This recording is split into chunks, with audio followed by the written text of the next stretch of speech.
Welcome back to my channel study fun knowledge. आज हम लोग जियोलॉजी का जो नेक्स्ट पार्ट है उसको कवर करेंगे। उसमें ही एक बहुत ही इम्पॉर्टेंट टॉपिक है the origin of the earth, यानी पृथ्वी की उत्पत्ति कैसे हुई, यानी ओरिजिन ऑफ द अर्थ। इस टॉपिक को पढ़ने से पहले गाइज, अभी तक आप लोगों ने हमारे चैनल को अभी तक सब्सक्राइब नहीं किया तो इसे सब्सक्राइब कर दें। हमारे चैनल स्टडी फन नॉलेज को सब्सक्राइब कर दें। वीडियो को पूरा अंत तक ही ज़रूर देखें जिससे कि आपको ये पूरा टॉपिक समझ में आए, और बेल आइकन पर भी टैप ज़रूर कर दीजिएगा जिससे हमारी हर न्यू वीडियो की अपडेट या नोटिफिकेशन आप तक सबसे पहले पहुंचे। चलिए वीडियो को स्टार्ट करते हैं। तो ओरिजिन ऑफ द अर्थ ये जियोलॉजी का बहुत ही इंपॉर्टेंट टॉपिक है। पृथ्वी की उत्पत्ति कैसे हुई, तो इसको शुरू करते हैं। इन जनरल, यानी सामान्य तौर पर, the theories of origin of the solar system can be divided into two groups. मतलब जो सोलर सिस्टम है, तो उस सोलर सिस्टम के अंदर हमारा जो मतलब जो सौर मंडल है, सोलर सिस्टम है, उसके अंदर हमारा जो अर्थ है, प्लैनेट, वो भी आता है। ठीक है, तो जो सोलर सिस्टम की उत्पत्ति है यानी origin of the solar system, वही हमारे अर्थ का भी कहीं ना कहीं ओरिजिन है। तो जो इसकी थ्योरीज हैं, सोलर सिस्टम की ओरिजिन की थ्योरीज हैं, वही अर्थ की ओरिजिन की भी थ्योरीज कही जाएंगी। ठीक है, तो सबसे पहले तो इसकी जो सोलर सिस्टम की ओरिजिन की थ्योरीज हैं, इसको टू पार्ट्स में डिवाइड किया गया है। फर्स्ट है इवोल्यूशनरी थ्योरीज एंड सेकेंड है कैटास्ट्रॉपिक थ्योरीज। ठीक है, इवोल्यूशनरी सबसे पहले समझते हैं। इवोल्यूशनरी इवोल्यूशनरी का मीन्स क्या होता है?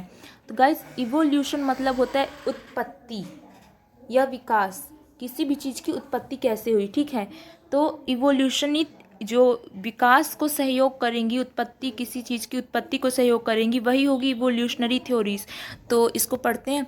The theories which suggest that planets are formed during the evolution of the sun are called evolutionary theories.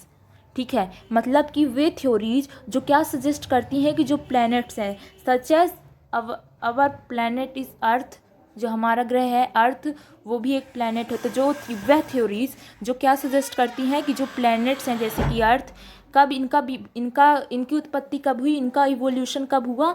During the evolution of the sun, यानी सन के इवोल्यूशन के दौरान, सन की उत्पत्ति के दौरान। तो उन थ्योरीज को क्या कहते हैं? इवोल्यूशनरी थ्योरीज कहा जाता है। नेबुलर हाइपोथेसिस, यानी जो नेबुलर परिकल्पना है, is an example of this theory. जो नेबुलर परिकल्पना या नेबुलर हाइपोथेसिस है, वो इवोल्यूशनरी थ्योरी का ही एक एग्जाम्पल है। ठीक है, मतलब वो क्या सजेस्ट करता है कि जो प्लैनेट्स हैं उनका फॉर्मेशन कब हुआ है? Evolution of the sun, during the evolution of the sun. ठीक है, अब सेकेंड है कैटास्ट्रॉपिक थ्योरीज। अब हम कैटास्ट्रॉपिक, पहले तो कैटास्ट्रॉपिक वर्ड का मतलब समझते हैं। जहाँ एक तरफ इवोल्यूशन किसको प्रदर्शित करता है, किसी चीज़ की उत्पत्ति या विकास को, दूसरी तरफ ये कैटास्ट्रॉपिक मतलब प्रलयकारी यानी आपत्तिजनक।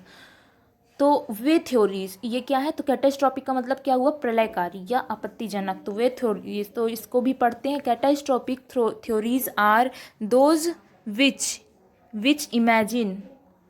imagine that planets are formed by some special accident or catastrophe, such as the close approach of two stars or by collision or of two stars। ठीक है, कैटास्ट्रॉपिक थ्योरीज वो थ्योरीज हैं जिनमें क्या कल्पना की जाती है कि जो प्लैनेट्स है वो कैसे फॉर्म हुए हैं, कोई बहुत ही विशेष घटना के दौरान, बहुत ही विशेष एक्सीडेंट, स्पेशल एक्सीडेंट के द्वारा ये फॉर्म हुए और कैटास्ट्रॉफी या प्रलय के द्वारा फॉर्म हुए हैं। सच एज क्लोज अप्रोच, जैसे कि दो स्टार्स हैं, उनके कॉलिजन के द्वारा, उनके पास आने की वजह से, ठीक है, इनके द्वारा जो फॉर्म प्लैनेट्स हुए हैं। तो इस तरह की थ्योरीज को जो भी थ्योरी सपोर्ट करेगी उसको क्या कहेंगे? कैटास्ट्रॉपिक थ्योरी या प्रलयकारी परिकल्पनाएं या थ्योरीज कहा जाएगा। However, as the stars are so far apart in the galaxy, जब हम जानते हैं कि जो गैलेक्सी में सारे स्टार्स हैं वो कितनी दूर में होते हैं एक दूसरे से, the possibility of such as catastrophe is extremely rare। तो हम जानते हैं कि जो गैलेक्सी होती है, जो अपनी गैलेक्सी, क्या गैलेक्सी, तो गैलेक्सी में जो सारी स्टार्स होते हैं वो बहुत ही दूर दूर स्थित होते हैं, वेरी फार। ठीक है, तो जो इस तरह की कैटास्ट्रॉपिक, यानी इनमें प्रलय कब होगा, जब इनकी टक्कर होगी, इनका कोलिजन होगा। जब ये क्लोज होंगे तभी इनका कोलिजन होगा, टक्कर होगी। तो इनकी टक्कर होना एक्सट्रीमली रेयर संभावना, बहुत ही कम संभावना होती है इस तरह की चीज़ों की। ठीक है ना, तो इस तरह की थ्योरीज की जो संभावना है वो बहुत ही कम है, क्योंकि हमारी गैलेक्सी में जो तारे हैं वो बहुत ही दूर दूर स्थित हैं। The example of catastrophic theories are the planetesimal and gaseous tidal hypothesis. Planetesimal और गैसियस टाइडल हाइपोथेसिस जो है वो किसको सपोर्ट करती हैं, कैटास्ट्रॉपिक थ्योरीज को। तो इवोल्यूशनरी थ्योरीज इवोल्यूशन को दर्शाएंगी, और कैटास्ट्रॉपिक थ्योरीज कैटास्ट्रोफी यानी प्रलय को दर्शाएंगी। ठीक है ना, तो nebular hypothesis is an example of evolutionary theories, and planetesimal and gaseous tidal hypothesis is the example of catastrophic theories। इन सभी में मोस्ट इम्पॉर्टेंट जो थ्योरी है, हाइपोथेसिस है, वो है नेबुलर हाइपोथेसिस, नेबुलर परिकल्पना। ठीक है, तो हम इसकी उत्पत्ति की सारी जो हाइपोथेसिस हैं यानी परिकल्पनाएं हैं उनको भी पढ़ लेते हैं। तो The best known hypothesis for origin of the earth and the other planets means our solar system are as follows। मतलब जो मुख्य बहुत ही अच्छी तरह से जानी जाने वाली परिकल्पनाएं हैं हमारे अर्थ के लिए, अर्थ की उत्पत्ति के लिए या फिर अन्य ग्रहों की उत्पत्ति के लिए, मतलब कि सौर मंडल के विभिन्न ग्रहों के सौर मंडल की उत्पत्ति के लिए जो परिकल्पनाएं हैं वो मुख्य कौन कौन सी हैं, 5 मुख्य परिकल्पनाएं। कितनी? 5 मुख्य परिकल्पनाएं। First is nebular hypothesis, second is planetesimal hypothesis, third is gaseous tidal hypothesis, and fourth is binary star hypothesis, and fifth is gas dust cloud hypothesis। तो इसमें जो मोस्ट इम्पॉर्टेंट है ये फर्स्ट वाला। ठीक है, इसको आज हम कवर कर लेते हैं, इसको कवर कर लेते हैं। तो देखिए nebular hypothesis, what is nebular hypothesis. तो the nebular hypothesis was put forward by Kant and the German philosopher, जो कांट है वो कौन है, जर्मन फिलोसफर हैं जिन्होंने 1755 में, और कौन, कांट थे जर्मन वैज्ञानिक जिन्होंने 1755 में, और लाप्लास थे फ्रेंच मैथमेटिशियन थे। ठीक है ना, उन्होंने 1796 में नेबुलर परिकल्पना को रखा था, प्रतिपादित किया था। किसने? कांट ने और लाप्लास ने, these twos, Kant and Laplace.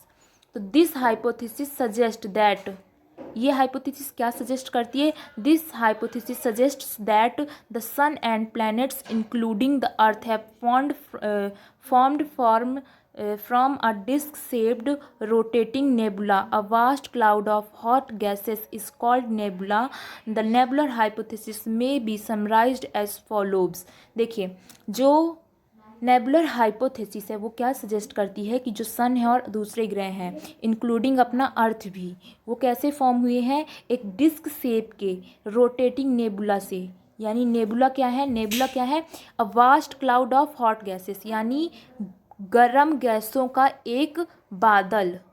ठीक है, जिसे क्या कहते हैं, नेबुला। तो इसी घूमते हुए रोटेट करते हुए नेबुला से, जो कि शेप का है, डिस्क शेप का। ठीक है ना, इस डिस्क शेप के नेबुला से, यानी इस nebula means cloud of hot gases, गर्म गैसों का बादल, इससे फॉर्म हुआ है। जो नेबुलर हाइपोथेसिस है उसको इन पॉइंट्स के द्वारा समझा जा सकता है। ठीक है, इसके द्वारा समझा जा सकता है। The first one is originally there was a large hot gaseous nebula which rotated along its axis. जो इसको हम फिगर में भी अभी देखेंगे। जो क्या सामान्यतः जो समझा गया कि एक नेबुला है जो कि बड़ा गर्म गैसों का एक गोला है जो कि क्या अपनी एक्सिस के अलोंग में रोटेट कर रहा है।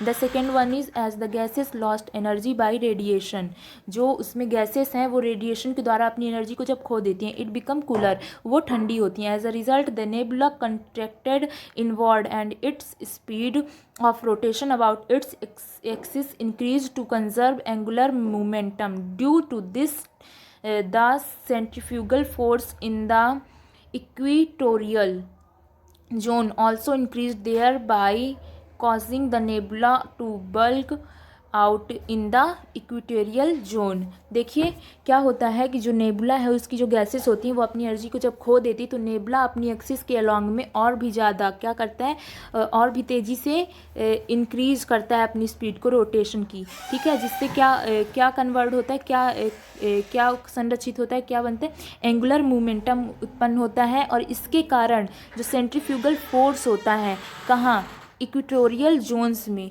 वो भी बढ़ जाता है, इंक्रीज हो जाता है। और इसके कारण जो नेबुला है वो किस में, बल्क में कन्वर्ट हो जाता है इन द इक्वेटोरियल जोन, ठीक है। फिर third one is the cooling and contraction of the nebula continued and ultimately a stage come when the centrifugal force become greater than. Next slide पर चलते हैं। तो देखिए इसका मतलब क्या है कि जब कूलिंग और कॉन्ट्रैक्शन के कारण जो नेबुला है वो कंटिन्यू और अल्टीमेटली एक ऐसी स्टेज पर आता है जबकि सेंट्रीफ्यूगल फोर्स किससे ज़्यादा होगा। चलिए अगली स्लाइड में देखते हैं। तो किससे जो अपना फोर्स था वो किससे ज़्यादा इंक्रीज हो, किससे ज़्यादा ग्रेटर देन हो गया, the gravitational attraction acting inward as a result a gaseous ring was separated out।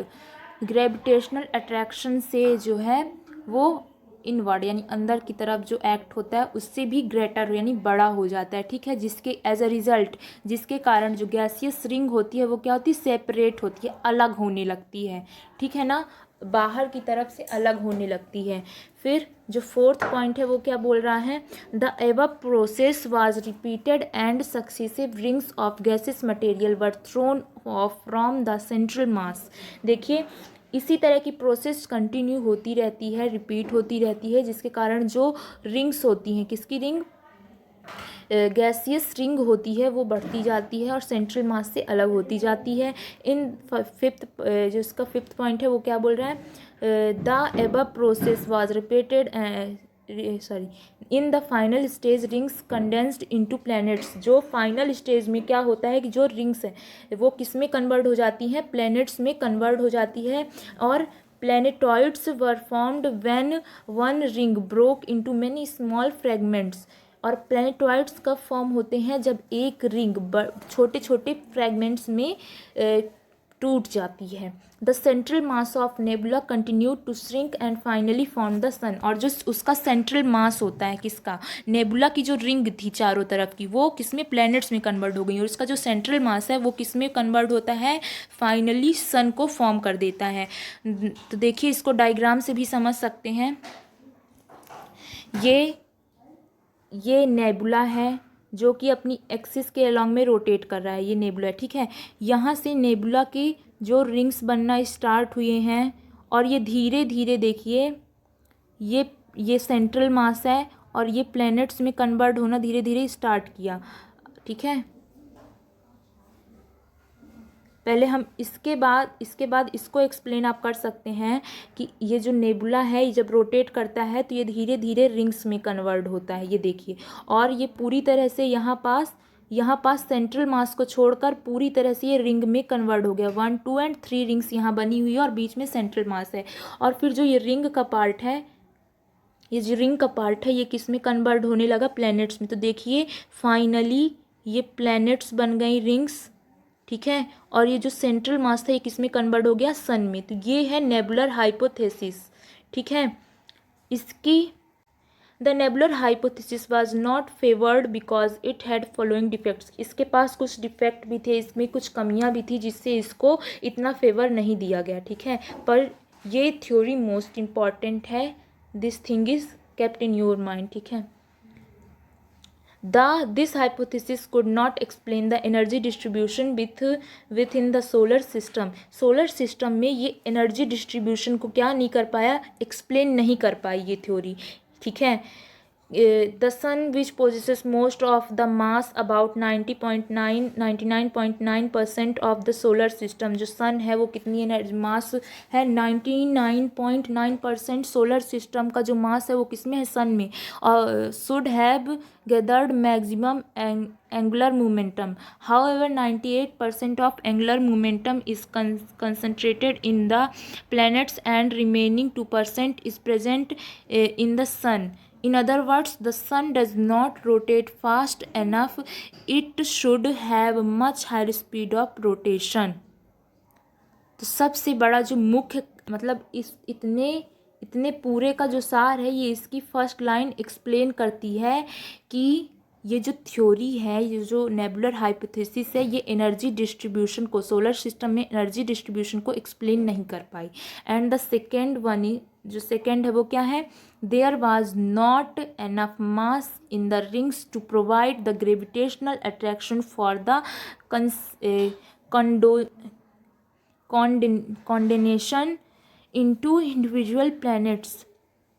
क्या नहीं बता पाया कि जो रिंग्स हैं वो इतना ग्रेविटेशनल फोर्स प्रोवाइड नहीं कर सकती हैं कि इनको जो प्लैनेट्स बनेंगे उनको, कि वो सेंट्रल मास के अराउंड में उसका चक्कर लगाएं, ठीक है ना.